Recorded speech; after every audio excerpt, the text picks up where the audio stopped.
Me. For my video today, I'm going to be doing a little comparison of some of the leathers that Louis Vuitton uses. So this is a video for all of you Louis Vuitton lovers out there. Maybe you are considering buying your first Louis and you're not really sure what material to get it in. I know there are canvases, obviously, and there are lots of different leathers. I've got 3 different leathers to compare today. And I'm going to start off with my very favorite, which if you've watched any of my videos, you probably know, is the EPI Leather. I absolutely love this stuff. I think it's practically indestructible and it always looks good no matter how old your bag is. So I have 2 bags in the EPI Noir, which is the black, my Speedy back there, which is over 16 years old, and this bag here, my Sac de Pas, which is 23 years old. So both of these bags have really withstood the test of time. As you can see, they're both still nice and shiny and clean and really durable and really usable, and I absolutely love them. So I'm going to talk about the leather first. Now obviously the EPI Leather is this leather that has this groove surface to it. So I'm going to bring it up to the camera just a little bit closer and you can see that those grooves in there. That is a pattern in the leather and it goes right through. Obviously it gives it a very nice feel, like you can run your fingers down it. So it is on the thicker side and it is a stiffer leather than some other leathers you may encounter. So that is one of the characteristics of the EPI Leather, is that it does stay quite stiff, although it will soften up a little bit over time. So this bag is 23 years old and it still has, you know, of course, the good sturdiness that EPI Leather always has, but there's also a little bit of softening. You can see here I can bend it a little bit. It's not going to crease or anything. This is one of those leathers that really is not going to get like any weird creasing or dents or patterns in it. A couple things I did notice about it, that the bottom corners will have a little bit of wear. And again, I don't know if you can see that there in those corners there. So it's just a little bit worn out. Again, 23 years worth of wear, and I've really used this bag. And I have not babied it. I used it all last winter in the rain, in the snow, in the sleet, in the freezing cold. It's gotten splashed, and all you have to do really is just wipe it off with a nice cloth, maybe a baby wipe or even a facial wipe will do it for you, or, you know, a washcloth with water. But in general, this leather is really, really very sturdy. Usually they line them with suede, and as you can see here, this is lined with the suede. So this is one of my top choices for leather from Louis Vuitton. I absolutely love my EPI. Now we're going to move on to another beautiful leather. This is the Empriente leather.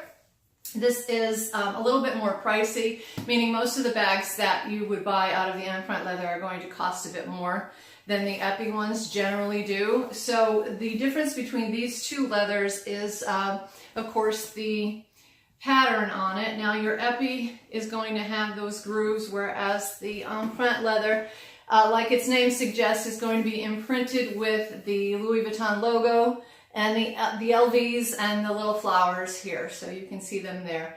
This is a leather that comes in lots of different colors, so I presume that it must take color really well, because if you go to the store, you will see these in all different shades. I've seen it in purple, orange, reds, pinks, white, black, and this is a taupe color. When I was looking at this bag, I almost got a purple one. I looked at an orange one.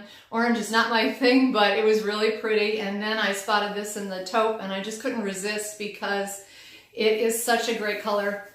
It goes with absolutely everything. So it's kind of like a brownish, grayish, often changes color depending on what color you are wearing, or even sometimes whether it's sunny or rainy outside. But this leather is a lot softer than the EPI leather. So you can see here, as I open it, it's going to have a little bit of sag to it. So you can see it sort of sags in here. I do have it stuffed right now, and I'm going to take the stuffing out in a minute to show you the difference between the EPI and the Empriente as far as the stiffness or the sturdiness of the leather goes. But this is a very nice feeling leather. It has this embossed pattern in it, but at the same time it seems to have some sort of a coating over it, almost like the coating that they put on the canvas.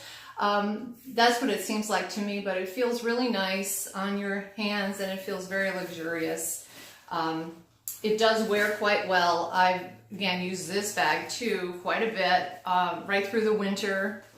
And I really haven't had any issues with it getting dirty or getting color transfer on it. Now that could be, of course, because of the color. It is a darker color, but I haven't had any issues with color transfer on this particular bag. The only thing I have noticed is that the edges on the bottom, again, show a little bit of wear. Each corner has just a slight bit of wear here, so it seems as if it's faded ever so slightly or rubbed off ever so slightly. Maybe it's the color of the bags that I've chosen, the black one here and the tan one or the taupe one here, but the edge wear really is not that noticeable unless you're really looking for it. So it could just be because of the colors that I chose. Now that's not a feature that is going to really stop anybody from buying a bag. At least it shouldn't be, because obviously leathers are going to have some wear and tear on them, and if you're really concerned over, you know, the course of several years that you're going to get any rubbing on here, you know, maybe it's best not to get a leather bag. I'm not sure, but overall I have to say that this is a very nice durable leather too. The biggest difference between the EPI and the Empriente is that the Empriente is much softer. So if I hold these bags up side by side, so this is my Empriente right here. I have it unstuffed now, and you can see that it is just flopped right over. So this is a much more supple bag. It has lost its shape a little bit because I've taken the stuffing out of it, whereas this will keep standing up, and there is really not ever going to be any sort of flop to this bag. So the bag itself will just stand right up without any stuffing or anything in it, because it is really a lot sturdier than the Empriente is. Okay, so the Empriente is much more supple, much more bendy, smoother, I guess, but at the same time, it does have a tendency to show maybe a little bit of wear. Now, it doesn't really crease that badly, and as I was using it last winter, or perhaps the winter before, I would notice when I would put it down, it might sag a little bit like this. But honestly, it hasn't left any permanent creases or anything, so these leathers are really super durable. The linings in the Empriente tend to be fabric, so this particular bag has a fabric lining as well, whereas the EPIs tend to be that suede. Okay, and the third leather type from Louis Vuitton is the Monogram Vernis. Now, I have a wallet in the Monogram Vernis, although of course the handbags do come in this leather as well. And in my opinion, it's probably one of the most beautiful looking of the leathers that Louis Vuitton offers.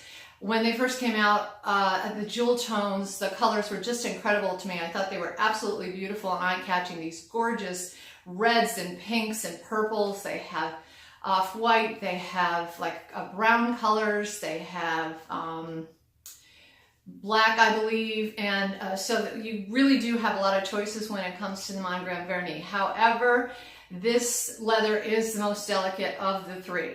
So what I found out, unfortunately, without really knowing ahead of time, was that it is very susceptible to color transfer. So I was wearing this bag, the black EPI, which has a black interior, and I got this red wallet to go inside of it so I could find my wallet more easily, because basically that's just a black hole. And I didn't really think much about it, but as this wallet was kind of sitting in my purse day after day, getting jumbled around and tousled around, it seems to have picked up the black color. So I don't know if you can see that. There's like a line of demarcation there, and all along the back too, you could probably see it more pronounced. It actually has like that black color transfer on it there, and there's really nothing I have found so far to get rid of that.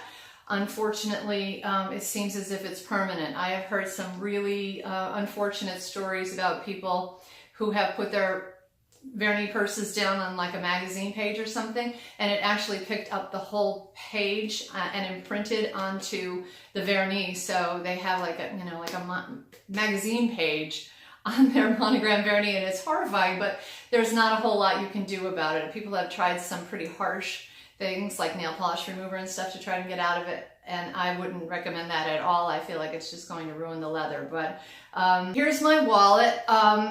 Another thing, it scratches very easily. There are little scratches all along here as I was opening and closing the wallet. Also, the edges have started to peel quite a bit. I'll try to get a good close-up there of the edges of the bag and of the scratching and so forth. So out of the 3 leathers from Louis Vuitton that I'm talking about today, this is by far the most delicate. It is quite beautiful and it does come in a lot of colors, but if you are thinking about getting a bag in the Monogram Vernis, just be cautious. I would definitely treat it with some sort of protectant of some kind, and I would also be ultra cautious about putting it down against anything that is darker than it. Now, some of the Vernis come in dark colors. There's a beautiful purplish color, I think they call Empriente. Don't quote me on that, but that is probably one that doesn't really get too much color transfer on it because it's already dark. But just keep that in mind. If you're a person who doesn't like to baby your handbags, you probably don't want to get this because it is going to show wear and tear the most quickly out of these 3 different leathers. So those are the different leathers. The EPI, obviously, in my opinion, the most durable. The Empriente, quite beautiful, pretty durable. I haven't really seen any significant wear on this bag, and it's several years old. And the Vernis, which is much more delicate than the others and definitely is going to need a lot of extra care if you want to get a bag in that color leather. So that is my review and my descriptions of these 3 different types of Louis Vuitton leathers. I hope it was helpful for you. So if you're thinking about getting any of these bags, you can make a more informed choice. And I want to thank you, as always, for watching my videos. And for anybody out there who has subscribed, I really do appreciate it. Give me a thumbs up if you like the video, and I will see you again soon. Take care.